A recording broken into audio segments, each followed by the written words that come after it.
ዛሬ የምናየው ስለ አንቲ ሎክ ብሬክ ሲስተም ወይም ስለ ኤቢኤስ ሲስተም ነው የምናየው። እዚህ ጋር ቦርዱ ላይ እንደምታዩት ኮምፖነንት እንጠቅሳለን። ምን ምን አለ እዚህ ጋር እንደምታዩት ብሬክ ፔዳል አለ፣ ብሬክ ፔዳል፣ ከዛ ቡስተር አለን፣ ማስተር ሲሊንደር አለን፣ ከዛ ደግሞ ሃይድሮሊክ ኮንትሮል ዩኒት የምንለው አለን ማለት ነው። እዚህ ጋር ደግሞ ሞጁሌተር አለን። ይሄኛው እንደምታዩት ሞተር ነው። ከስር ደግሞ ሞተር አለን። በመቀጠል ደግሞ ቫልቭ አለ።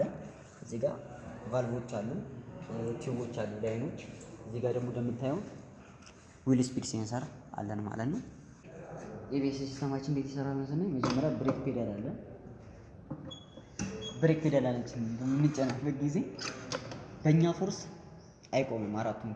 ለዛ ስለሆነ ይሄ ቡስተራችን እኛ የረገጥነው ትንሽ ፎርስ ይሄኛው አባስቶ ማስተር ሲሊንደራችን ይገፋልናል ማለት ነው። የዚህን ታይም ላይ ይሄኛው ማስተር ሲሊንደራችን መካኒካሉ ወደ ሃይድሮሊክ የሚቀይርልን ሲስተም ነው ማለት ነው። የዚህን ጊዜ ቲዩቦች አሉ፣ የሚወጡ ቲዩቦች አሉ። አንደኛው ሪተርን አለ፣ አንደኛው ደግሞ ሰፕላይ ነው። እሱኛው ወዴት ይሄድልናል? ቀጥታ ወደ ሃይድሮሊክ ኮንትሮል ዩኒታችን የሚገባልን ሲስተም ነው ማለት ነው። እዚህ ላይ ይገባልናል። ከዛ በኋላ ደግሞ እንዴት ይሰራል የምንለው ስናይ እዚህ ጋር ስፒድ ሴንሰር ዊል ስፒድ ሴንሰር አለን። እዚህ ጋር ምን እንደምናየው ጥርሶች አሉ እዚህ ጋር ማለት ነው። አንድ መኪና በሚሄድበት ታይም ላይ ፍሬን ሲይዝ ይሄኛው ዊል ስፒድ ሴንሰር ዙሩንና ፍጥነቱን ያለበትን ሲግናል ለኢሲዩአችን ሲግናል ይልካል ማለት ነው። ያን ሲግናል ደግሞ ኢሲዩአችን አናላይዝ በማድረግ ፕሬዠር በመጨመርና በመቀነስ በቶሎ መቆም ካለበት መኪናው በጊዜ እንዲቆምና ዊል ሎክ እንዳይፈጠር የሚያደርግልን ሲስተም ነው ማለት ነው። እና ደግሞ የሚያንሸራተት መንገድ ላይ ደግሞ ተሳፋሪው ኮንትሮል እንዲያደርግ ጎማ እንዳይንሸራተት የሚያደርግልን፣ ምክንያቱም ፕሬዠር እየጨመረና እየቀነሰ በማድረግ ማለት ጎማ እንዳይንሸራተት የሚያደርግልን ሲስተም ኤቢኤስ ሲስተም ነው ማለት ነው። እዚህ ጋር እንደምታዩ ደግሞ ቫልቮች አሉ። እዚህ ጋር ምን አለው?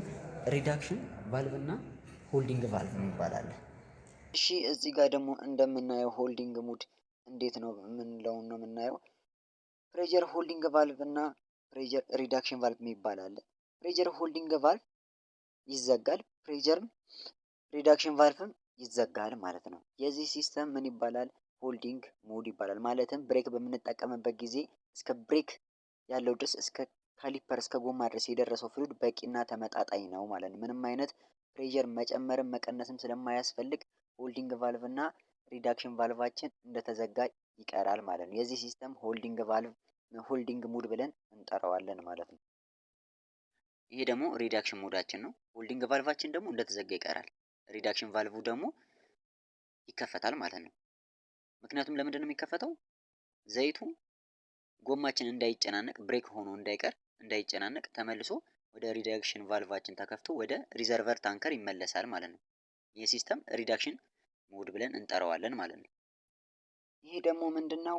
ፕሬዠር ኢንክሪዝ ሙዳችን ነው ማለት ነው። ፕሬዠር ሆልዲንግ ቫልቫችን ይከፈታል፣ ፕሬዠር ሪዳክሽን ቫልቭ ደግሞ ይዘጋል ማለት ነው።